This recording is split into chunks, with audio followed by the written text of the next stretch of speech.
Isso. Eu quero falar um pouquinho de economia agora, porque a dívida pública federal, que inclui a dívida interna e externa do país, caiu 2,34% em março em comparação a fevereiro. Vamos então, Alan Gani, explicar esses números e qual é a relevância dessa queda quando a gente olha para esse fator. Olha só, Evandro, foi uma queda pontual, né? Não significa que há uma tendência de queda, que houve um resgate antecipado da dívida, então significa que houve essa queda de 2,34% em relação a fevereiro, em relação ao montante total da dívida, que em fevereiro era 8,84 trilhões de reais e agora em março 8,63 trilhões de reais. Mas não significa que esse 2,34% é em relação ao PIB, não é a relação dívida-PIB. Então é algo ainda muito pequeno, muito incipiente. A dívida pública continua ali na casa do patamar de 79% do PIB, patamar bastante preocupante, né? Porque acaba pressionando muito a taxa de juros, Evandro. Ô Gani, e qual que é a expectativa em relação a esse primeiro semestre para esse número relacionado à dívida pública federal? É a manutenção de algo dentro dessa casa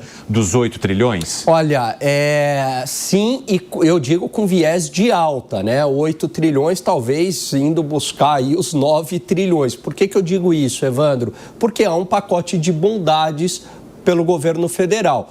Estima-se um custo total de 100 bilhões de reais. E aí é claro que para você cobrir isso, você não consegue só com os impostos, né?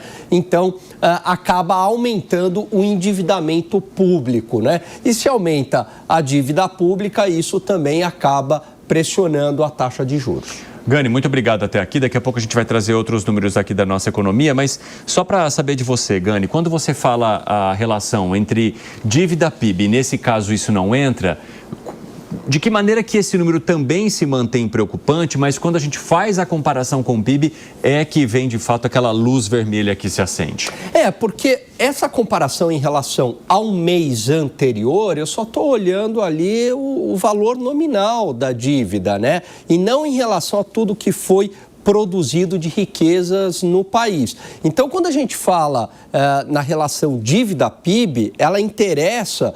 Por quê? Porque hoje a gente está num patamar aí de 79% e é considerado um patamar perigoso. Então, quando a gente fala que a redução da dívida PIB foi de 2,34 pontos percentuais, não foi o caso, mas se fosse, aí a gente estaria falando que essa redução que ocorreu de 8 trilhões e alguma coisa, né, no patamar de 8 trilhões, seria uma redução bem maior. E aí sim, a dívida pública sairia ali de 79%, iria para 77%.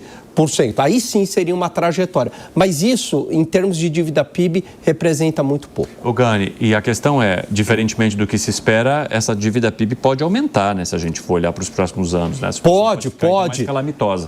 Exatamente, né? Aliás, por exemplo, a previsão do FMI já coloca um aumento da dívida PIB. Lembrando que há uma diferença entre o que é apurado pelo Banco Central, porque o Banco Central ele não considera a dívida que está em sua posse. Então, um título emitido pelo governo e que pertence ao Banco Central não entra na conta do Banco Central. Por isso que é na casa de 79%. Do FMI não interessa. Não foi emitida a dívida? Então entra. Por isso que no FMI a dívida PIB está em 92% e com trajetória de chegar a 100%. E por quê, Evandro? Porque o governo acaba gastando mais do que arrecada. Valeu, Gani. Até já. Até.